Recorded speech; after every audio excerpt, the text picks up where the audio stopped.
हम सभी जानते हैं कि रूस ने कोरोना वायरस की वैक्सीन बना ली है, जिसे उसने 12 अगस्त को रजिस्ट्रेशन कराने का था, बट उसने 11 अगस्त को ही करा लिया।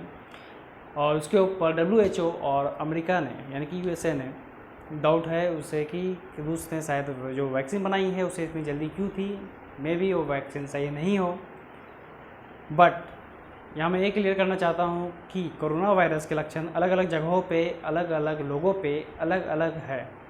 यानी कि ये टोटली डिपेंड करता है कि आपकी बॉडी की क्या इम्यून सिस्टम है, आपकी बॉडी का किस तरह का सिस्टम है, यानी कि ऑपरेटिंग सिस्टम समझिए, या फिर इनर सिस्टम, या फिर आप किस एरिया में रहते हैं और किस देश में रहते हैं। जैसे कि हम अगर अपने देश की बात करें भारत में, तो भारत में कोरोना वायरस का उतना बड़ा असर नहीं है जितना कि डराया जा रहा है। यहाँ 1.5 अरब आबादी में मुश्किल से कुछ लाख लोग इससे ग्रसित है, उसमें भी ज़्यादातर परसेंटेज रिकवर कर चुके हैं। 1% से भी कम है मरने की संख्या, और इसमें भी क्लियर नहीं है कि मरने का मेन रीज़न यानी कि कारण कोरोना ही है, क्योंकि ज़्यादातर लोग जो मर रहे हैं वो कहीं ना कहीं से कोई ना कोई बीमार थे, यानी कि हार्ट पेशेंट, डायबिटीज़, एजेड, या फिर दवाइयों को साइड इफ़ेक्ट के कारण भी मर सकते हैं। क्योंकि अगर आप खुद नोटिस करेंगे तो आपको पता चलेगा कि मरने वालों की संख्या ज़्यादातर प्राइवेट हॉस्पिटल में है। कोई भी आदमी ना तो गवर्नमेंट हॉस्पिटल में मरा है ना तो घर में। आखिर क्यों?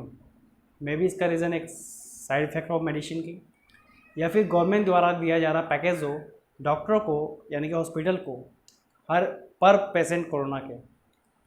हो सकता है इसके कारण ही लोग हर पेशेंट को कोरोना बता रहे हों, ताकि गवर्नमेंट से पैसा वसूला जाए, या फिर उस पर कुछ दवाइयों का ट्रायल कर रहे हो, एक्सपेरिमेंट कर रहे हो, जिसके कारण भी कुछ लोग मर जा रहे हैं। और अगर शुरुआत दौर की बात करें तो हम सभी जानते हैं कि कोरोना के लिए सबसे पहले मलेरिया की दवाई दी गई, जिसका साइड इफ़ेक्ट ये है कि वो हार्ट के लक्षण बनाता है, यानी कि हार्ट अटैक करता है या ब्लड प्रेशर के मरीज को बढ़ावा देता है, जिसके साइड इफ़ेक्ट हमें अभी देखने को मिल रहे हैं। अभी हम अगर जाने या पता लगाने की कोशिश करें तो हमें पता चलेगा कि जो लोग कोरोना से ग्रसित थे उनमें अभी हार्ट के लक्षण देखने को मिल रहे हैं, सांस की बीमारी आ रही है, अस्थमा के पेशेंट बन रहे हैं, या फिर डिप्रेशन से वो सुसाइड कर रहे हैं, या फिर डिप्रेशन के मरीज बन रहे हैं। आखिर क्यों? इसका मेन रीज़न एक न कहीं मेडिसिन के साइड इफ़ेक्ट है। हो सकता है मेडिसिन का एक्सपेरिमेंट किया जा रहा हो कोरोना के नाम पे। खैर, अगर वैक्सीन की बात करें तो मैं कहना चाह रहा हूँ कि टोटली तौर पे बिजनेस है।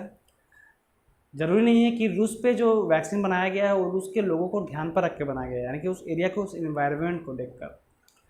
जबकि रूस की वैक्सीन को काफ़ी एडवांस तौर पे ख़रीदा गया है सऊदी अरबिया, भारत और इसी तरह से पाकिस्तान, और इस तरह से कुछ लोगों ने पहले ही एडवांस बुकिंग कर ली है। तो अपनी बिजनेस के तौर पे आप इसे देख सकते हैं, क्योंकि भारत के लोगों पे रूस का वैक्सीन का कोई असर होगा ये बिल्कुल निराधार है, कोई कारण ही नहीं है। भारत के लोग ज़्यादातर जो कि सर्दी खांसी से सालों भर ग्रसित रहते हैं, उन्हें इसका कोई इफेक्ट नहीं पड़ता। वो पैरासीटामोल से जो कि कोरोना का इलाज कर रहे थे शुरुआती दौर पे, आपको लगता है कि इसका वैक्सीन का कोई फ़र्क पड़ेगा भारत पे? आप देखेंगे तो ये टोटली एक डर का माहौल और डर का बिजनेस क्रिएट किया गया है। जब दवाइयाँ यहाँ भारत पर आएगी तो आपको बेचने के लिए एक अलग ही माहौल क्रिएट किया जाएगा डर का, जिसके कारण आप जल्दी से जल्दी दवा को खरीदेंगे, चाहे वो 1000 रुपये पर पीस हो या फिर 350 रुपीज़, जैसा कि इसका दाम रखा जा रहा है।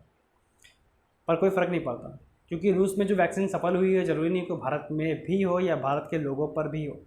इससे क्या साइड इफ़ेक्ट है ये अभी तक हम नहीं जानते हैं, क्योंकि हम ये सभी जानते हैं कि रूस में जो वैक्सीन का अप्रूवल मिला है वो अपने 3rd स्टेज क्रॉस नहीं की है, यानी कि 2nd स्टेज का ट्रायल ही उसका पूरा किया गया है और 3rd स्टेज का ट्रायल नहीं पूरा किया गया है।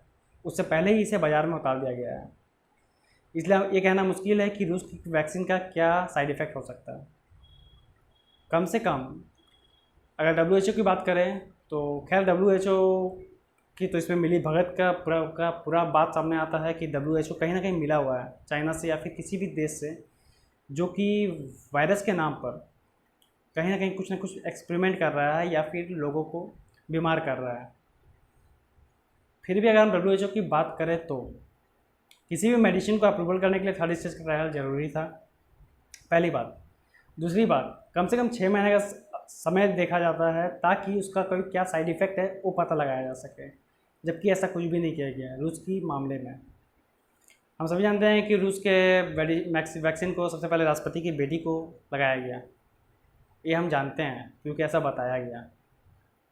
पर एक्चुअल में उसे क्या दिया गया ये हम नहीं जानते हैं। तो मैं भी एक करेक्ट नहीं हूँ, ज़रूरी नहीं है कि उसे वैक्सीन ही दिया गया हो। इसलिए अगर भारत में इस तरह किसी भी प्रकार का डोज आता हो तो पहले ही कह देना चाहता हूँ कि आप या तो घरेलू उपचार या फिर योगा के द्वारा इसे ठीक करें तो बेहतर होगा, ना कि भारत से कोई मार्केट की दवाई खरीदने के। खास करके तो रूस की वैक्सीन की कोई बात ही नहीं है।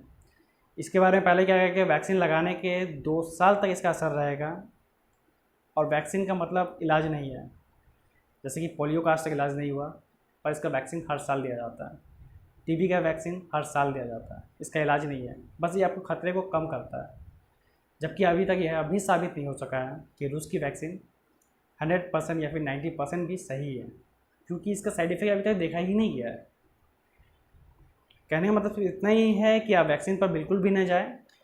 हमारे भारतीय आयुर्वेदिक चीज़ों पे ज़्यादा असर दिखा रहे या विश्वास करें तो अच्छा रहेगा। योगा करें, आयुर्वेदिक चीज़ों से इलाज करें, ना कि डरे और मार्केट में अपना पैसा बहाएं।